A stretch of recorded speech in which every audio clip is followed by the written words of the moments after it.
G'day, I'm Owen. You've joined the pub test, and this is the second video in our Jack the Ripper victim series.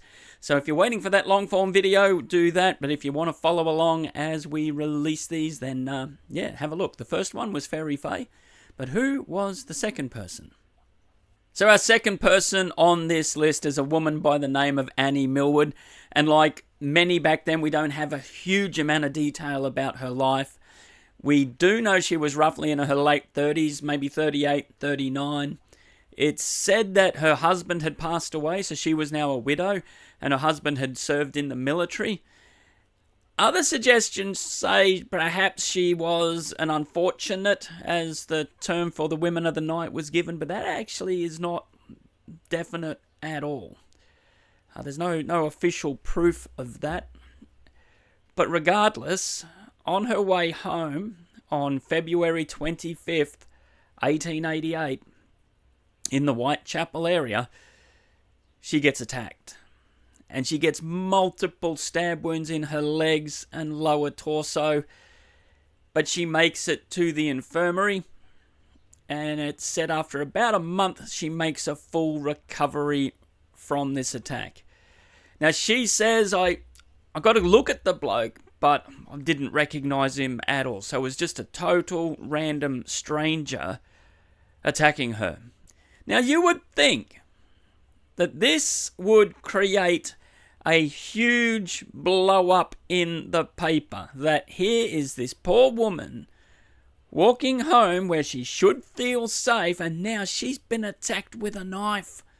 So how did the press report this particular event? Well, they say that this lady was attacked, but no one actually saw it happen. But it's undeniable that she was stabbed. Are you serious? That was the reporting of this woman being violently attacked by some random nutter. Now, if you have been watching this series or are familiar with many of the Jack the Ripper suspects, this attack was almost a copycat of what Thomas Cutbush was arrested and put into an asylum for. And yet someone else was also performing similar types of attacks in that area as well, who also got caught. And yes, they were probably imitating the London monster who terrorized London 100 years prior. But the fact that they were dismissive of this poor woman, Annie, is mind-bogglingly unbelievable, considering how they would change their tune only a few months later when Ripper hysteria took over.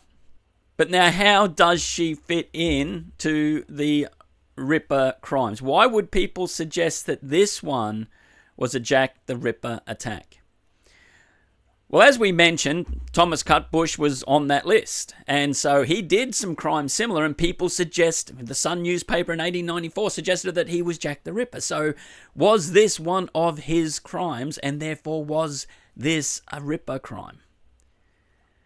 There's another suggestion, and this is actually my thought on it.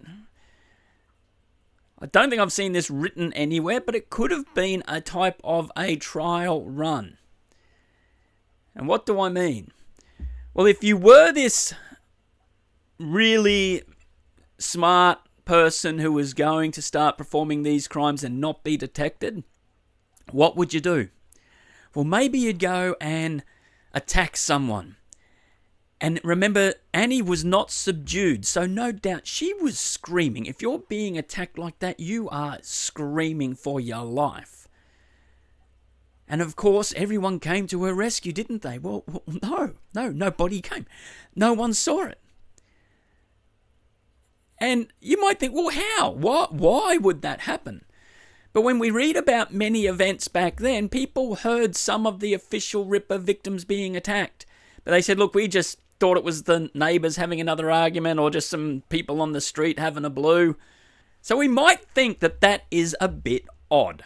Yes, and I would understand if someone's screaming for their life and you knew that, you would be running to help out, no doubt. Or at least most people would. But if you weren't too sure, you just think, like it is just that regular commotion that you hear on the street, perhaps you don't have that same worry. And it is the same today. People haven't changed.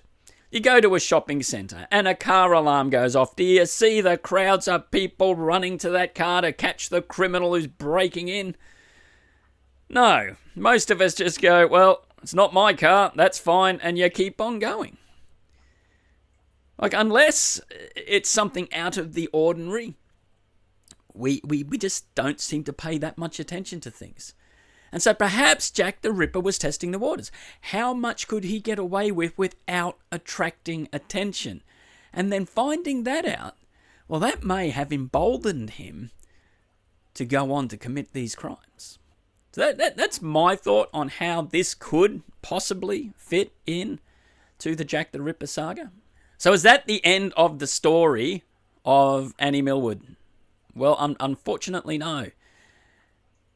Upon her release in March, I think it was March 21st, 1888, from the infirmary, she goes to the workhouse. So she's just been violently attacked.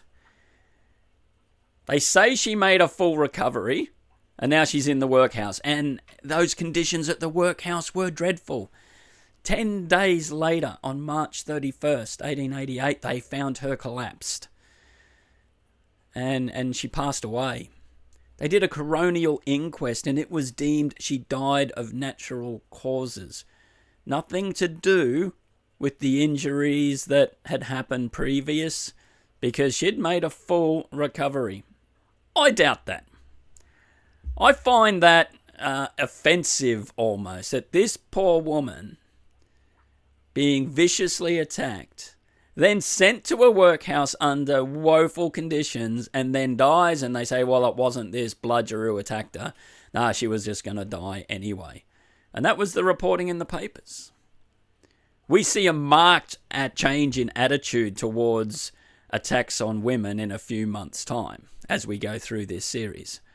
But it is interesting that this was the attitude at the time.